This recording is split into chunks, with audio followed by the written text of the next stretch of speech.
We were talking about the courts. Now, a major problem was that the Brahmin Pandits gave different interpretations of local laws based on different schools of धर्मशास्त्र. तो अभी जो local pandits थे वहाँ के ब्राह्मण pandits वो क्या करते थे, धर्मशास्त्र यानी कि उनका जो शास्त्र थे उन पे बेस्ड वो लोकल लॉज देते थे. ओके, वो बताते थे. तो अभी यहाँ पे कोई यूनिफॉर्मिटी नहीं थी. ब्राह्मण पंडित्स अपने अपने हिसाब से अपने अपने लॉज प्रोवाइड करते थे. So now to bring uniformity, तो ये जो अलग अलग चीज़ें होती थी उसमें एक सेम यूनिफॉर्म सिस्टम लाने के लिए क्या किया गया. In 1775 11 pandits were asked to compile a digest of Hindu laws. तो 11 पंडित्स को बोला था कि हिंदू लॉज का एक डाइजेस्ट बनाओ, कंपाइल करो. NB Halhed translated this digest into English, और फिर ये जो पर्सन है उसने उसे इंग्लिश में ट्रांसलेट किया. Then in 1778 a code of Muslim laws was also compiled for the benefit of European जजेस. तो इसी तरह मुस्लिम लॉज का भी एक बुक कंपाइल किया गया. Under the regulating act of 1773 a supreme court was established. फिर रेगुलेटिंग एक्ट के तहत एक सुप्रीम कोर्ट इस्टेब्लिश किया गया था. While a court of appeal the Sadar Nizamat Adalat was also set up at Calcutta. तो ये सारे कोर्ट्स और निज़ामत अदालत ये सारे इस्टेब्लिश किए गए थे. Then the principal figure in an Indian district was the collector. तो जो इंडियन डिस्ट्रिक्ट में कलेक्टर बहुत इम्पोर्टेंट फिगर था, बहुत इम्पोर्टेंट रोल प्ले करता था. As the title suggest his main job was to collect revenue. तो जैसे कि नाम बताता है कलेक्टर, तो उसका मेन काम था टैक्सेस और रेवेन्यूज़ जो है कलेक्ट करने का और maintain law and order in the district, और लॉ एंड ऑर्डर मेंटेन करने का विद द हेल्प ऑफ जजेस एंड पुलिस ऑफिसर्स एंड दरोगास जो सीनियर ऑफिशियल्स पुलिसमैन वो. His office the collectorate became the new center of power and patronage that steadily replaced previous holders of authority. तो धीरे धीरे collector का जो Prestige है वो बहुत हाई होता गया और जो पहले के होल्डर्स थे वो उनका कम होता जा रहा था. Now we talk about the company army. अभी जैसे कंपनी रूल इंडिया में आया तो बहुत सारे नए आइडियाज़ ऑफ एडमिनिस्ट्रेशन और रिफॉर्म, इनकी चेंजेस के बहुत सारे आइडियाज़ और एडमिनिस्ट्रेशन के बहुत सारे आइडियाज़ भी साथ में आए. लेकिन जो पावर है वो मिलिट्री स्ट्रेंथ में ही मोस्टली रहता था. Now the Mughal army was mainly composed of cavalry. तो जो मुग़ल आर्मी थी हमारी वो मोस्टली कैवलरी की थी, यानी कि इसमें सवार होते थे. Train soldiers on horse back वो होती थी cavalry. And infantry that is पैदल इन्फेंट्री, यानी कि फुट सोल्जर्स जो पैदल यानी कि पैर पे चला करते थे वो soldiers. Then they were given training in archery तीर अंदाजी and the use of sword. The cavalry dominated the army and the Mughal state did not feel the need to have a large professionally train infantry.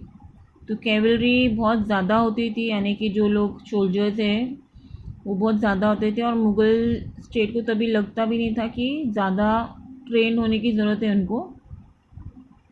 The rural areas had a large number of armed peasants and the local zamindars often supplied the Mughals with पैदल soldiers. तो rural areas में बहुत सारे peasants थे जो arm थे, यानी कि उनके पास हथियार थे. एंड द लोकल ज़मींदार, तो जो वहाँ के जो ज़मींदार थे वो भी पैदल सोल्जर्स मुगल्स को सप्लाई करते थे. अब 18th सेंचुरी में हमें एक चेंज देखने मिलता है. क्या हुआ जब मुग़ल सक्सेसर आया स्टेट्स का अवध में एंड बनारस में, तो उन लोगों ने क्या किया, पीजेंट्स यानी कि जो वर्कर्स थे उनको वो लोग रिक्रूट करने लगे एज आर्मीज़ और उनको ट्रेन करने लगे एज सोल्जर्स.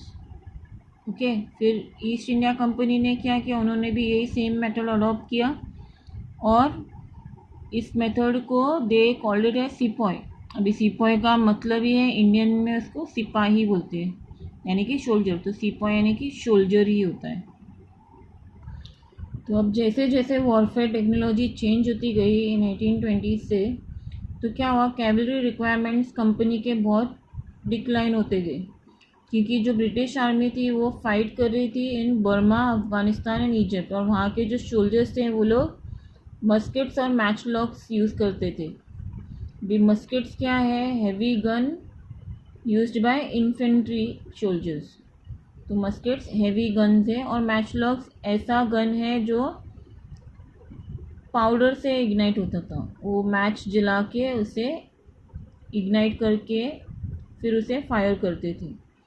तो the soldiers of the company army had to keep pace with the changing military requirement. तो ये जो सोल्जर्स थे उनको कंपनी के चेंजिंग रिक्वायरमेंट के साथ अपने आप को अडेप्ट करते, चेंज करते रहना पड़ता था।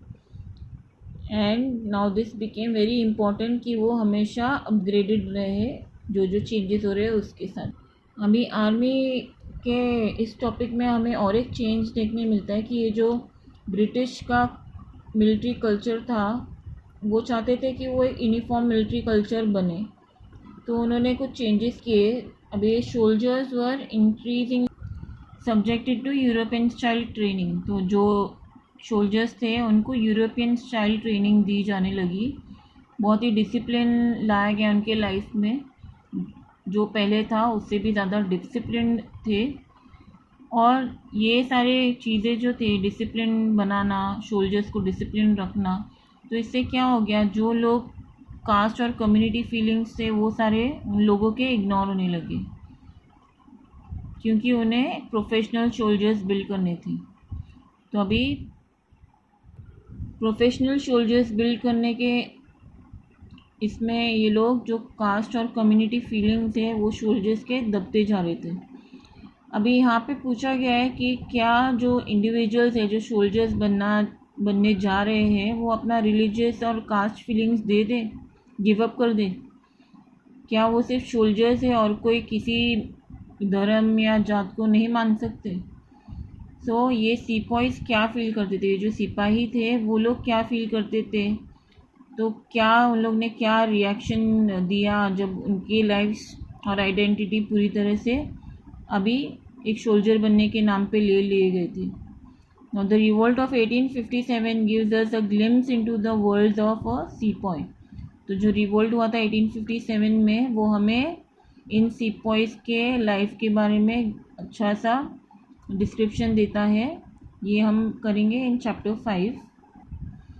With this we come to the conclusion. तो हमने यहाँ पे देखा कि East India Company was transform from trading company to a territorial colonial power.